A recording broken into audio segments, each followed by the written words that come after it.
പിതാവിന്റെയും പുത്രന്റെയും പരിശുദ്ധാത്മാവിന്റെയും നാമത്തിൽ ആമേൻ.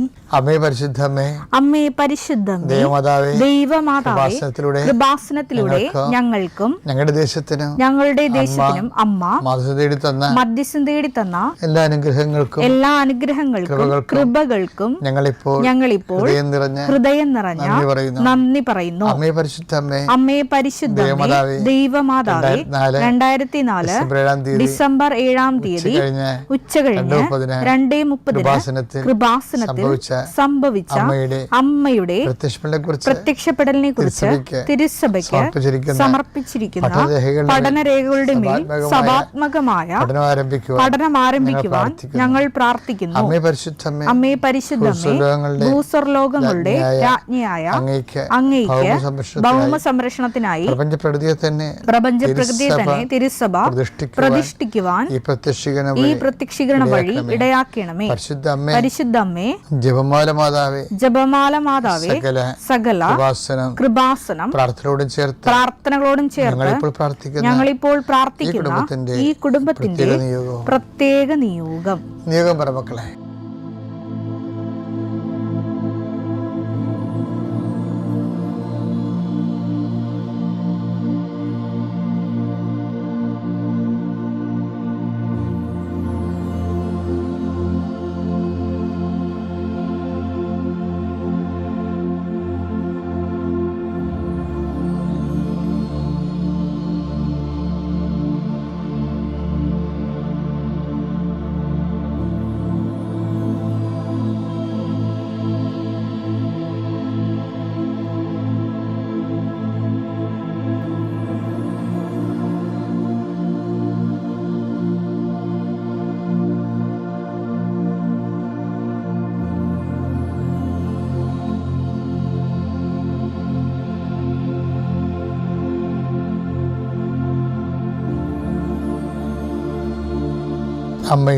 അമ്മയുടെ പ്രത്യക്ഷീകരണത്തിന്റെ ഈ അനുഗ്രഹവേളയിൽ ഞങ്ങൾക്ക് സാധിച്ചു തരുവാൻ കനിയണമേ.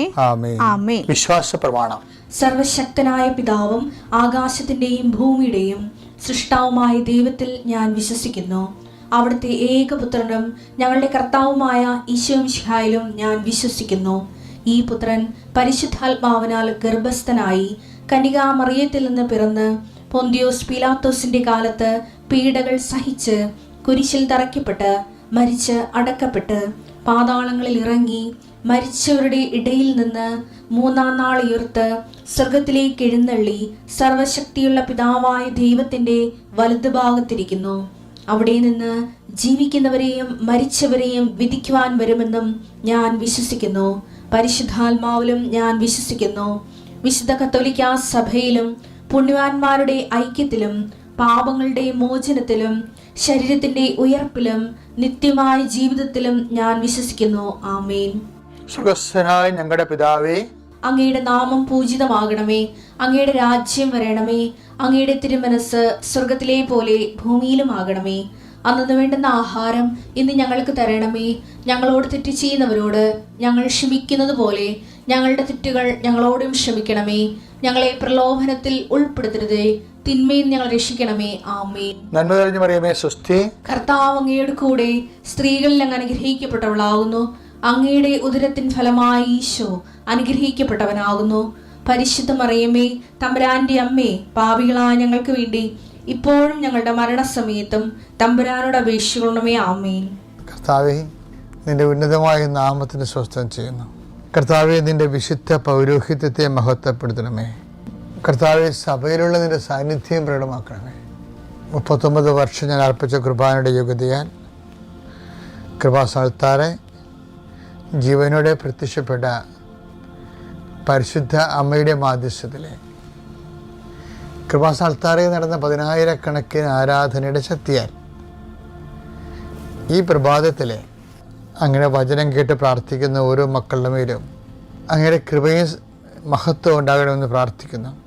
കർത്താവെ, അങ്ങ് അറിയാതെ ഒന്നും സംഭവിക്കുന്നില്ല. അതുപോലെ തന്നെ പ്രധാനപ്പെട്ടതാണ്, അങ്ങയെ അറിയിക്കാതെ ഒന്നും സംഭവിക്കുന്നില്ല എന്നുള്ളത്. ഞങ്ങളുടെ ജീവിതത്തിൽ അങ്ങയെ അറിയിക്കാത്ത ഒരു കാര്യം പോലും ഉണ്ടാവരുത്. അതുകൊണ്ട് തന്നെ അങ്ങയോടുള്ള സാന്നിധ്യത്തിൻ്റെ അവബോധത്തിൽ എപ്പോഴും ജീവിക്കുവാൻ അങ്ങയുടെ മക്കളെ അങ്ങ് പ്രത്യേകമായി അഭിഷേകം ചെയ്യണമെന്ന് പ്രാർത്ഥിക്കുന്നു. എൻ്റെ കർത്താവിൻ്റെ ഉന്നതമായ നാമത്തിൽ വരുമാന മാർഗത്തിന് വേണ്ടി അധ്വാനിക്കുന്നവരെ കർത്താവ് എന്തെങ്കിലും ഉദ്യമങ്ങളെ തടസ്സം വന്ന് തടഞ്ഞു നിൽക്കുകയാണ്. ചില വ്യക്തികൾ വട്ടം ചവിട്ടിയിരിക്കുന്ന കാരണം തടഞ്ഞിരിക്കുന്നു. ചില നിയമങ്ങളെ എതിര് നിൽക്കുന്ന കാരണം തടഞ്ഞിരിക്കുന്നു. സാമ്പത്തിക ബാധ്യത ഉള്ളത് കാരണം തടഞ്ഞിരിക്കുന്നു. അങ്ങനെയുള്ള എല്ലാ തടസ്സങ്ങളുടെയും മെരിറ്റുകൾ നഷ്ടപ്പെടുകയും അത് നോട്ട് ബൈ മെരിറ്റ് വർക്ക് ചെയ്യുന്നതിന് വേണ്ടി ഉടമ്പടി എടുത്തിരിക്കുന്നവരുടെ മേൽ അവിടെ കഴിവിനേക്കാൾ ഒരു ദൈവത്തിൻ്റെ കൃപ പ്രവർത്തിക്കാൻ വേണ്ടി പരിശുദ്ധയുടെ മാധ്യസ്ഥ ഏൽപ്പിക്കുന്നു. വേവലാതികളും വേകുലങ്ങളും മക്കളെക്കുറിച്ച് വേവലാതി കൊള്ളുന്നവർ, ജീവിത പങ്കാളിയെക്കുറിച്ച് വേവലാതി കൊള്ളുന്നവർ അവരുടെ വേകുലങ്ങളെ സമയത്ത് പ്രാർത്ഥിക്കുന്നു.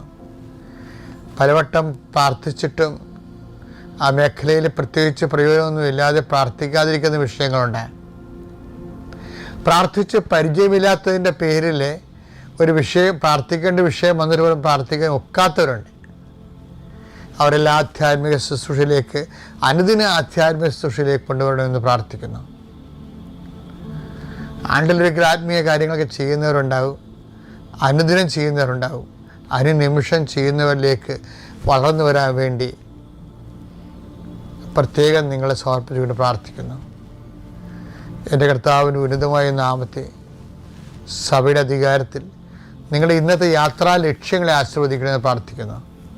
നിങ്ങളുടെ സാമ്പത്തിക ബാധ്യതകൾ, വസ്തു വിൽക്കാത്ത അവസ്ഥകൾ, വസ്തുക്ക് ജപ്തി നടപടി ഉണ്ടാകുന്ന അവസ്ഥകൾ, ചില കാര്യങ്ങൾ കുറച്ച് പൈസ ഉണ്ടായിരുന്നെങ്കിൽ അത് കടം കൊടുത്തിട്ട് അത് കൊടുത്ത് വീട്ടിയിട്ട് പുതിയ ഒരു കാര്യം തുടങ്ങാമായിരുന്നു എന്നൊക്കെ പറഞ്ഞ് ആലോചിക്കുന്ന കുറേ ആലോചനകളുണ്ട് കർത്താവേ. അത്തരം ആലോചനക്കാരെ എല്ലാം ആശീർവദിക്കണമെന്ന് പ്രാർത്ഥിക്കുന്നു. വിവാഹാലോചന നടത്തുന്നവരുണ്ട്, വസ്തു ആലോചന നടത്തുന്നവരുണ്ട്, വിദ്യാഭ്യാസ ആലോചന നടത്തുന്നവരുണ്ട്. എല്ലാവരുടെയും ആലോചനകളെ ആശീർവദിക്കണമെന്ന് പ്രാർത്ഥിക്കുന്നു. രേഖകൾ വീണ്ടെടുക്കാനും കണ്ടെടുക്കാനും വേണ്ടി കഷ്ടപ്പെടുന്നവരെ ആശീർവദിക്കണമെന്ന് പ്രാർത്ഥിക്കുന്നു. കൂട്ടം കൂടി ഒറ്റപ്പെടുത്തുന്ന ആൾക്കാരുണ്ട്. മറ്റുള്ള ഒറ്റപ്പെടുത്തൽ വല്ലാത്ത നിസ്സഹായ അവസ്ഥ അനുഭവിച്ചിട്ട് ആരും ഞങ്ങൾക്കില്ലെന്നുള്ള ഒറ്റപ്പെടുന്ന തോന്നലുണ്ട്. അവരെ പരിശുദ്ധാത്മാവ് നിറയുകയും പരിശുദ്ധാത്മ അവരെ പ്രത്യേകം സന്ധിക്കുകയും ചെയ്യുന്നു പ്രാർത്ഥിക്കുന്നു. കർത്താവ് എത്ര പ്രാർത്ഥന കേട്ടാലും എത്ര പ്രശ്നം കേട്ടാലും ഒരു അനക്കവും കുലുക്കവും ഇല്ലാതെ ഒന്നും സംഭവിച്ചിട്ട് തോന്നാത്ത രീതിയിൽ വളരെ സുവിശേഷപരമായ കാര്യങ്ങളോട് തുറവിയില്ലാത്തവരുടെ മനസ്സ് മരച്ചിരിക്കുന്ന ആൾക്കാരെ ആശീർവദിച്ച് പ്രാർത്ഥിക്കുന്നു. പൊരിഞ്ഞുകൊണ്ടിരിക്കുന്ന കുടുംബങ്ങൾ, തകർന്നുകൊണ്ടിരിക്കുന്ന ബന്ധങ്ങൾ, അതിൻ്റെ പേരിൽ കുടുംബത്തിൻ്റെ വ്യക്തിപരമായ തോതിലുള്ള ബാധ്യതകളും ഭാരങ്ങളും കൂടുന്ന അവസ്ഥകൾ, ഒത്തിരി പേര് ഒരുമിച്ച് ചെയ്യേണ്ട കാര്യങ്ങൾ ലഘുവായി ചെയ്യേണ്ട കാര്യങ്ങളെല്ലാം ഒറ്റയ്ക്ക് ചെയ്യേണ്ട അവസ്ഥകൾ, അങ്ങനെ ഓരോ കുടുംബങ്ങളും വന്നപ്പെട്ടിട്ടുള്ള ദുർഘടാവസ്ഥകളെ പരിശുദ്ധയുടെ മാധ്യസ്ഥത്തിൽ ഏറ്റെടുക്കണമെന്ന് പ്രാർത്ഥിക്കുന്നു. എൻ്റെ കർത്താവിൻ്റെ ഉന്നതമായ നാമത്തെ സഭയുടെ അധികാരത്തിൽ കുരിശടയാളത്തിൽ ദൈവശക്തിയെ നീ ആശീർവദിക്കപ്പെടട്ടെ. ഇതേ മക്കളെ, ഇത് സീരിയസ് ടോക്കാണ്. ഇന്നലെയും ഇന്നും നാളെയും ഒക്കെ ഞാൻ ക്രിസ്തുവിനെ കുറിച്ചാണ് സംസാരിക്കുന്നത്. ഞാൻ സംസാരിക്കണം നിങ്ങൾ കരുതരുത്. ഒത്തിരി പ്രാർത്ഥിച്ചും എപ്പോഴും ചിന്തിച്ചും കർത്താവിനെ കുറിച്ച് ആലോചിച്ച് നടക്കുമ്പോൾ കർത്താവിന് ഉപകരണമായിക്കൊണ്ട് കർത്താവിനെ ലളിതമായി നിങ്ങൾക്ക് വെളിപ്പെടുത്തി തരാനുള്ള ഒരു എളിയ സുവിശേഷ പരിശ്രമമാണിത്. അപ്പം അത് ക്രിസ്തുവിനെ നേടാൻ വേണ്ടി എന്ത് ചെയ്യണമെന്നാണ് ഈ ദിവസങ്ങളിൽ പറഞ്ഞുകൊണ്ടിരിക്കുന്നത്. ഫിലിപ്പിയർ 3:8 എന്റെ കർത്താവായ യേശു ക്രിസ്തുവിനെ പറ്റിയുള്ള ജ്ഞാനം, യേശു ക്രിസ്തുവിനെ കുറിച്ചുള്ള ജ്ഞാനം ഇപ്പൊ ഞാൻ ഈ പറഞ്ഞുകൊണ്ടിരിക്കുന്നത് കൂടുതൽ വിലയുള്ളതാകയാൽ, അത് ഏറ്റവും വിലയുള്ളതായതുകൊണ്ട് സർവവും നഷ്ടമായി തന്നെ ഞാൻ പരിഗണിക്കുന്നു. അവനെ പ്രതി ഞാൻ സകലവും നഷ്ടപ്പെടുത്തുകയും ഉച്ഛിഷ്ടം പോലെ കരുതുകയുമാണ്. അതായത് നമ്മളെ സംബന്ധിച്ചിടത്തോളം ഒരു ക്രിസ്തു ഒരു അമൂല്യ നിധിയായി നമുക്ക് അനുഭവപ്പെട്ട് കഴിഞ്ഞാൽ പിന്നെന്താണ്? ബാക്കിയുള്ളതെല്ലാം വേസ്റ്റാണ്. ഇപ്പോൾ നമ്മൾ പറഞ്ഞല്ലേ, എന്തെങ്കിലും പ്രശ്നം ഉണ്ടാക്കി അത് അവനല്ലേ വഴക്കുണ്ടാക്കി എൻ്റെ അടുത്ത് വന്നത്, അപ്പോൾ നമ്മൾ പറയാം കള പോട്ടറാ, അതെന്ന് വെച്ചാൽ വേസ്റ്റാണെന്നത്. നീ അതിനെ വർക്ക് ചെയ്യണ്ട. എന്താ കാര്യം? നീ ഇതിലൂടെ നേടിയെടുക്കാൻ ഉദ്ദേശിക്കുന്ന ക്രിസ്തുവാണ്. അപ്പം ശരിക്കും പറഞ്ഞാൽ ക്രിസ്തുവിനെ നേടാൻ വേണ്ടി ഏറ്റവും നല്ല വാക്കെന്നറിയാവാ, കള പോട്ടെന്ന് പറയുന്നതാണ്. കള പോട്ട എന്താ വെച്ചാൽ കാര്യം വെച്ചാൽ നീ ഇപ്പം അമിത പ്രാധാന്യം കൊടുക്കുന്ന വിഷയങ്ങളോട്, വ്യക്തികളോട് കള പോട്ട എന്ന് പറഞ്ഞു കഴിഞ്ഞാൽ അതിൻ്റെ അർത്ഥം അത് വേസ്റ്റാണെന്നാണ് ബൈബിൾ പറയണത്. ഫിലിപ്പിയർ 3:8 പറഞ്ഞത് വേസ്റ്റാണ്. എന്ത് ചെയ്യണം? അത് ഉപേക്ഷിച്ച് കഴിഞ്ഞിട്ട് ക്രിസ്തുവിനെ അതിലൂടെ നേടിയെടുക്കണം. അപ്പോൾ നമ്മുടെ ദൈനംദിനമായിട്ടുള്ള എല്ലാ ഇടപാടുകളുമൊക്കെ നമ്മൾ എടുക്കുന്ന ഒരു സുവിശേഷപരമായ ഇടപാടുകൾക്കെല്ലാം സുവിശേഷവിധമായ നിലപാടുകളുണ്ട്. അതെന്താണ്? അത് ക്രിസ്തുവിനെ നേടാൻ വേണ്ടിയുള്ളതാണ്. കാര്യം എന്താണ്? ദൈവ സമസ്തവും അവൻ്റെ പാദത്തിൻ്റെ കീഴിലാക്കിയിരിക്കുന്നത്. ഒന്ന് പറയുന്നത് 15:27 ദൈവം സമസ്തവും അധീനമാക്കി തന്റെ പാദത്തിന് കീഴാക്കിയിരിക്കുന്നു. അപ്പോൾ എല്ലാം ഇവൻ്റെ പാദത്തിൻ്റെ കീഴിലാണ്. അത് ഇതാണ് ക്രിസ്തു അനുഭവം എന്ന് പറയണത്. ക്രിസ്തുവിനെ നേടിയെടുത്ത പിന്നെ സംഭവിക്കും, നമ്മുടെ ജീവിതവും നമ്മുടെ പാദത്തിൻ്റെ കീഴിലാവും. എന്താ കാര്യം? നമ്മൾ നിൽക്കുന്നതും ചരിക്കുന്നതും അവനിലല്ലേ. In him we live and move and have our being എന്നല്ലേ പറയണേ. നടപടി പുസ്തകം 17:28. എന്തെന്നാൽ അവിടുന്ന് നാം ജീവിക്കുന്നു, ചരിക്കുന്നു, നിലനിൽക്കുന്നു. അപ്പം ക്രിസ്തുവിനെ നേടിക്കഴിഞ്ഞാൽ പിന്നെന്താ സംഭവിക്കണത്? നമ്മൾ ക്രിസ്തുവിലാണ് നിലനിൽക്കുന്നത്, ക്രിസ്തുവിലാണ് ചരിക്കണത്, ക്രിസ്തുവിലാണ് ജീവിക്കണത്. അപ്പോൾ എന്താ സംഭവിക്കും? അപ്പോഴീ 1 Corinthians 15:27 സംഭവിക്കും. എന്താണ്? ദൈവം സമസ്തവും നമ്മുടെ പാദത്തിന് കീഴിലാക്കും. അതാ നിങ്ങൾക്ക് അസാധ്യമായി ഒന്നും ഉണ്ടായിരിക്കത്തില്ല എന്നൊക്കെ പറയത്തില്ലേ? മത്തായി 17:21. നിങ്ങൾക്ക് യാതൊന്നും അസാധ്യമായിരിക്കുകയില്ല. അതെന്താ വെച്ച് കഴിഞ്ഞാൽ എല്ലാം സാധ്യമാണ്. എല്ലാം പ്രാക്ടിക്കലാണെന്ന്, എല്ലാം പ്രായോഗികമാണ്. പക്ഷേ എല്ലാവർക്കും പ്രഭാഷണം 37:28 വായിച്ചേ. എല്ലാവർക്കും എല്ലാം നന്നല്ല, എല്ലാം നല്ലതല്ല. എല്ലാവരും എല്ലാം ആസ്വദിക്കുന്നുമില്ല. അതാണ് സൃഷ്ടിയുടെ ഒരു വൈവിധ്യം എന്ന് പറയണത്. ഓരോരുത്തർക്കും ഓരോരോ കാലത്ത് ഓരോരോ കാര്യങ്ങളായിരിക്കും സാങ്കത്യമായിട്ട് വരണത്. അപ്പം അത് തിയററ്റിക്കലും ഓക്കെയാണ്, പ്രാക്ടിക്കലും സിങ്ക് ആവുന്നുണ്ട്. എന്ന് വെച്ച് കഴിഞ്ഞാൽ ഇതിൻ്റെയൊക്കെ അൾട്ടിമേറ്റ് എയിം എന്താണ്? ക്രിസ്തുവിനെ എല്ലായിടത്തും ആപ്ലിക്കബിൾ ആക്കുക. അപ്ലൈഡ് ക്രിസ്റ്റോളജിയാണ് എപ്പോഴും ഞാൻ സുവിശേഷത്തിനായി ഉപയോഗിച്ചിട്ടുള്ളത്.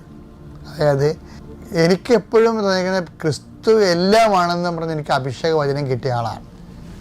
ഞാനൊരു 1,00,000 പ്രാവശ്യം അത് പറഞ്ഞിട്ടുണ്ട്. ക്രിസ്തു എല്ലാമാണ്. അത് കർത്താവ് പിതാവായി ദൈവം എനിക്ക് തന്ന ബോധ്യമാണ്. അപ്പം എല്ലായിടത്തും ക്രിസ്തുവിനെ അപ്ലൈ ചെയ്യാൻ പറ്റും.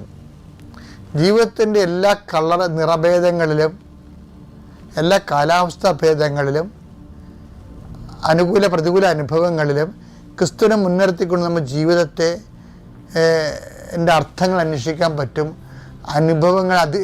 മോശമായ അനുഭവങ്ങൾ അതിജീവിക്കാൻ പറ്റുമെന്നുള്ള എൻ്റെ വ്യക്തിപരമായ അനുഭവത്തിൽ നിന്നാണ് ഞാൻ എല്ലായിടത്തും ക്രിസ്തുവിനെ അവതരിപ്പിക്കാൻ വേണ്ടി പരിശ്രമിക്കുന്നത്. അത്യപൂർവ ദൈവാനുഭവങ്ങൾ ഇനി നിങ്ങൾക്കും സ്വന്തം.